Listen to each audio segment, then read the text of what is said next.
La situation de Nico Williams du côté de Bilbao, on sait, elle est très critique, mais son arrivée au Barça, les gars, c'est un peu compliqué. On apprend aujourd'hui, d'après Mundo Deportivo, que les négociations entre le Barça et Nico Williams sont actuellement suspendues. Qu'est-ce qui se passe? Le clan du joueur demande des garanties d'inscription jugées inacceptables par le FC Barcelone.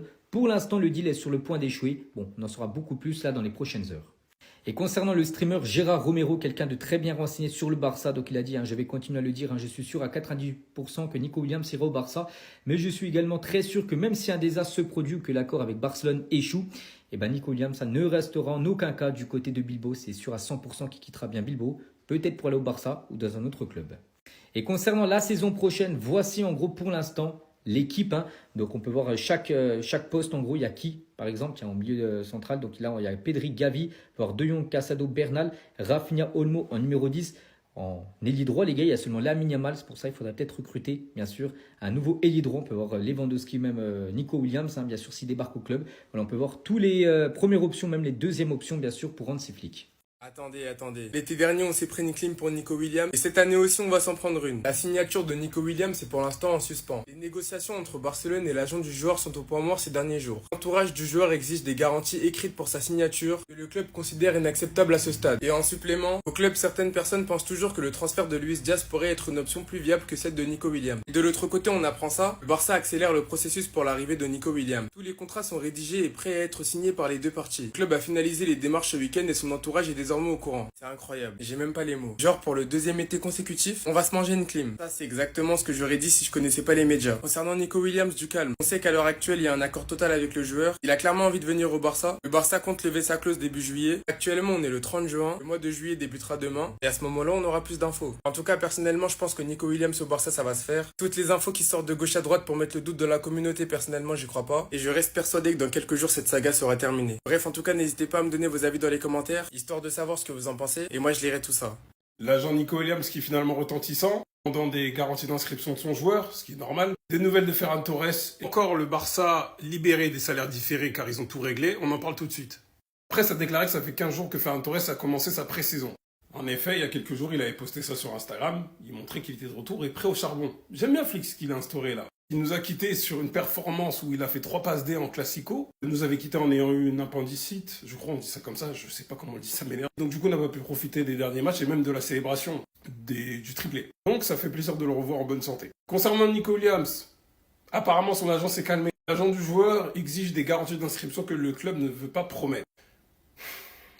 Rappelez-vous, Rafinha en avait parlé en janvier. La situation était compliquée par rapport à Olmo. Rappelez-vous, si vous avez une bonne mémoire, on en a parlé. C'est parce que Laporta lui a dit, mais la discussion n'était pas aussi rose que cette photo a pu nous faire croire. Même si Ter Stegen va partir, à moins que ce soit vraiment une baltringue à la mort en gardant son salaire, même s'il joue pas. Franchement, on veut qu'Alauro il parte, mais il partira pas. Et sa clause, elle est pendant 2 semaines là, à 65 millions. Je pense que l'un des sacrifiés sur la liste sera peut-être Fermin Lopez. J'espère pas, mais bizarre.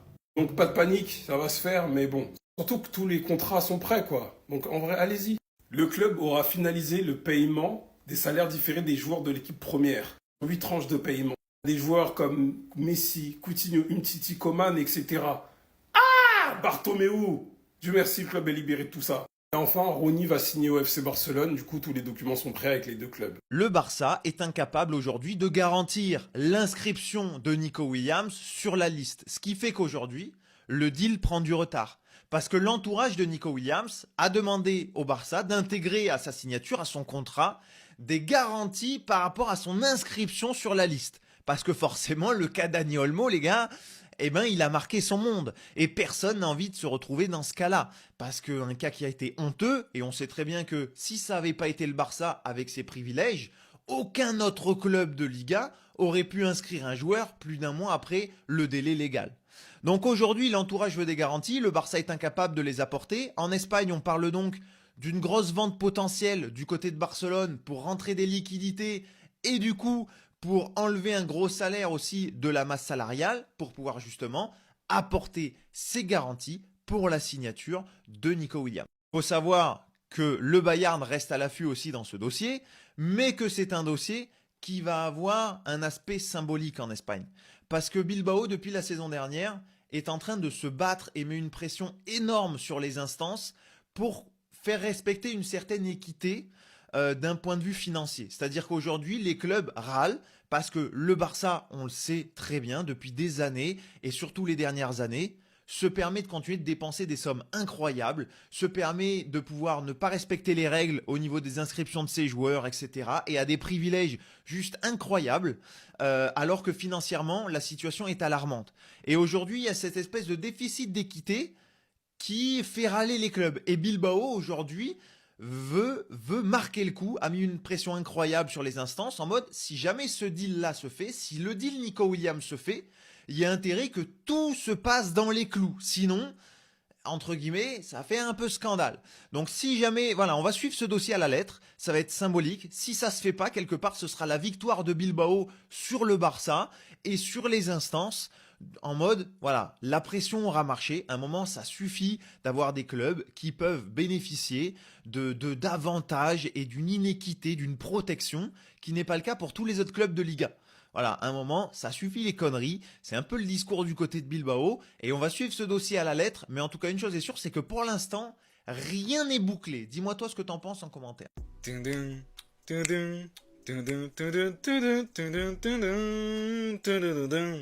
que vous venez de voir, c'est ce à quoi j'ai pensé quand j'ai vu que pour la 3e fois, la fresque de Nico Williams a été taguée à Bilbao. Pour ceux qui n'ont pas suivi, Nico Williams avait une fresque à Bilbao, ça a été tagué par des supporters suite aux rumeurs qu'il annonçait le FC Barcelone, mais du coup les mecs de Bilbao ont refait une fresque, ça a été retagué, ils ont refait la fresque, et ils ont retagué. Enfin vraiment, c'est vraiment le jeu du chat à la souris, c'est sans fin. Mais du coup j'ai une question, est-ce que les supporters de Bilbao peuvent m'expliquer sincèrement, je sais qu'il n'y en a pas beaucoup en France, mais il y en a forcément un qui doit regarder mes vidéos à un moment, est-ce qu'il y a un supporter de Bilbao qui peut m'expliquer pourquoi vous avez tant la haine contre Nico Williams? Parce qu'il ne me semble pas, j'ai fait quelques recherches, que le Barça et Bilbao aient une grande rivalité. Parfois j'ai même vu que c'était un peu l'inverse, parce que vu que c'est deux endroits à fort ancrage local, bah des fois, je dis pas qu'ils sont potes, hein, mais vous avez compris ce que je veux dire. Mais surtout que Nico Williams ne part même pas libre, il ne part pas, je sais pas, à la Real Sociedad par exemple, il va quitter le club et rapporter une grosse somme à Bilbao, donc je vous avoue qu'en fait, je ne comprends pas le déversement de haine sur lui. Bon les gars, je sais pas si vous avez vu la dinguerie qui s'est passée encore aujourd'hui sur le dossier Nico Williams.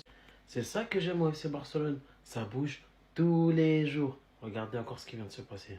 La vitre de la voiture de Nico Williams a été brisée par des gens hier soir à Bilbao. Mais c'est pas tout. Regardez encore ce qu'on apprend. La fresque de l'effigie de Nico Williams a été vandalisée pour la 3e fois. La fresque à l'effigie de Nico Williams a été vandalisée pour la 3e fois. C'est une dinguerie, les gars. Elle a été repeinte 3 fois. Et là, c'est la 3e fois qu'elle a été vandalisée. Mais c'est pas tout. Regardez ce que le message il nous dit. Un message a été inscrit. Nico, va-t'en. On défendra notre écution en permanence. Mais vous commencez à tout mélanger, les gars. Nico Williams, il a tout donné pour vous. Rappelez-vous que l'année dernière, il devait signer déjà chez nous. L'année dernière, il devait signer chez nous. Il est resté chez vous juste pour gagner l'Europa League. Et c'est comme ça que vous le remerciez. Mais vous êtes des fous, quoi. Alors Laporta, c'est simple. Maintenant, ramène-le nous le plus vite possible. C'est ta mission. Laporta on the mission. Ta mission principale, c'est Nico Williams. Tout le reste, ça viendra après, c'est pas grave. Même tu nous ramènes personne, on s'en fout. Ramène-nous Nico Williams maintenant. Tu vois, Nico, voilà pourquoi tu dois quitter cette équipe. Voilà pourquoi tu dois quitter cette ville. Voilà pourquoi. Hier soir à Bilbao, des individus ont brisé la vitre de la voiture de Nico. T'inquiète pas, Nico, dans 1 semaine, maximum 2 semaines, tout ça, ça sera terminé. Tu vas quitter cette ville, tu vas quitter cette équipe-là. Tu viendras jouer dans une vraie équipe, dans un grand club, dans un club historique, un club qui gagne des trophées. Tu vas jouer dans le nouveau Camp Nou. T'as de la chance, hein? Tu vas jouer dans le nouveau Camp Nou. C'est incroyable. Moi, les supporters de Bilbao, les gars, je ne le comprends pas. Non, mais je ne le comprends pas. L'année dernière, il devait quitter votre club. Il est quand même resté par amour parce qu'il voulait jouer la finale dans votre stade. Malheureusement, vous n'êtes pas là en finale. La clause qu'il a, 58 millions, ce n'est pas lui qui a mis la clause. C'est votre club. Si vous voulez vous apprendre à quelqu'un, allez-y vous apprendre à votre club. Pourquoi vous apprenez à lui? Pauvre voiture. Sa voiture, elle a fait quoi? Vous apprenez à sa voiture. Elle a fait quoi, sa voiture? Dites-moi, elle a fait quoi la vitre de sa voiture? Mais ne vous inquiétez pas. Tout ça, ça va bientôt se finir. Dans 1 semaine, maximum 2 semaines, tout ça, ça sera terminé. Les gars, on parlait d'un joueur qu'on pourrait vendre pour avoir une grosse somme au Barça. Il y a une fenêtre de tir, les gars. Une fenêtre de tir vient de s'ouvrir. La clause libératoire de Araujo est de 65 millions pendant les 15 premiers jours de juillet. Hansi Flick veut le garder, le joueur veut rester. mais le club pourrait le vendre. Après ça, sa clause repasse à 1 milliard. Et là, vous le savez, c'est foutu, il reste au club. Et si le club faisait le coup de le vendre pendant ces 15 jours-là, ce serait de la folie d'encaisser 65 millions sur un défenseur, sachant que tu as encore Christensen qui est là, Garcia. Dans les 65 millions, tu peux aller chercher un autre centraux, un petit centraux, pas des folies, pour ajouter ça à la profondeur de banc en défense. Parce que oui, que Eric Garcia et Christensen, je suis pas serein, sachant que Koundé, voilà, latéral droit. Parce que là, clairement, ce qui est en train de se passer, c'est qu'on lui laisse une deuxième, troisième chance. Cette saison qui arrive, elle peut être capitale. Elle peut être capitale quant à son avenir au Barça. Parce que s'il se rate, ça sera sans appel. C'est un risque à prendre. Voilà, c'est un bon défenseur Araujo, mais il a trop de lacunes défensives cette année. Donc là, ça peut être une porte de sortie pour lui. Voilà, être dans un grand club actuellement. Et nous, financièrement, cet argent pourrait nous permettre d'améliorer notre équipe, notre effectif. Qu'est-ce que vous en pensez, les gars? La vente ou on le garde? J'aimerais avoir votre avis concernant Monsieur X. Ce qu'il faut savoir, c'est que la clause libératoire de Monsieur X sera seulement de 70 millions entre le 1er et 10 juillet. En dehors de cette période, sa clause libératoire est de 1 milliard. Un coup ça dit 60, un coup ça dit 70. En tout cas, c'est entre 60 et 70 et je pense que United et la Juve sont toujours intéressés par lui. Le Bayern plus maintenant car ils ont signé Jonathan Tah, logiquement. Ce qu'il faut savoir, c'est que Monsieur X aurait demandé au club d'écourter ses vacances pour s'entraîner afin d'être prêt pour le premier entraînement avec Hansi Flick. Pour moi, c'est une très bonne initiative car s'il reste la saison prochaine, il a énormément à faire. Mais du coup, les gars, nous sommes où? Parce que là, actuellement, Christensen est en vente. Ça a été dit indirectement par Deco et ça a été confirmé par plusieurs sources fiables. Mais le maître de son destin reste Christensen car il lui reste un contrat de 1 an. Et que Christensen est satisfait du projet et sa famille souhaite continuer à vivre dans la ville. Hansi Flick et son équipe apprécient également ses qualités. Le défenseur veut se battre pour une place. Donc après la situation des gardiens avec Ter Stegen, Chesney, Peña et Garcia dans lequel on est dans le flou, on arrive maintenant avec la situation des défenseurs. Koubarsi Inigo, on sait qu'il bouge pas. Monsieur X, logiquement, il devrait pas bouger, mais il a une clause du 1er au 10 juillet. Et Christensen est actuellement en vente, mais il ne veut pas partir. Sans oublier qu'on a Eric Garcia et Koundé qui peuvent jouer à ce poste-là. En tout cas, je me demande comment ça va se finir. Vous, les gars, vous feriez quoi? Sinon, vous, les gars, vous en pensez quoi? Amenez-vous sur Snap, on s'ennuie. Attendez. Retournement de situation vis-à-vis de la situation de Christensen. Christensen reste à Barcelone et ne partira pas cet été. Je sais pas ce que vous en pensez, mais personnellement, je trouve que c'est une très bonne nouvelle. Christensen, c'est un très bon défenseur et on l'a vu dans le passé. C'est un joueur qui est polyvalent et en plus de ça, il correspond parfaitement au style de jeu d'Hansi Flick. Certes, cette saison, il était absent tout au long à cause des blessures. Et croyez-moi qu'un Christensen avec une préparation physique à 100% au début de saison au mois d'août, ça va grave nous apporter. Donc le fait de savoir qu'il reste au Barça, ça me fait plaisir. Par contre, est-ce que ça voudrait dire qu'Araujo sera vendu? Parce que Deco, il y a quelques jours avant d'apprendre que Christensen allait rester, il avait dit ça. Christensen, nous avons 5 défenseurs et nous devons nous débarrasser de l'un d'entre eux car il y a trop de joueurs à ce poste. Koubarsi et Inigo Martinez, c'est la charnière titulaire, on sait d'avance qu'ils ne vont pas bouger. Koundé, c'est la même chose. Christensen, du coup, comme je l'ai dit avant, on apprend qu'il va rester. Et Araujo, normalement, lui aussi doit rester. Et regardez ce qu'on a appris. La clause libératoire d'Araujo sera seulement de 70 millions entre le 1er et le 10 juillet. En dehors de cette période, sa clause libératoire est de 1 milliard. Et en supplément, il y a quelques jours, on apprenait que la Juventus pourrait revenir à la charge sur Araujo. Donc on verra bien. En tout cas, n'hésitez pas à me donner vos avis dans les commentaires, histoire de savoir si vous êtes satisfait ou pas pour Christensen. Et moi, je lirai tout ça.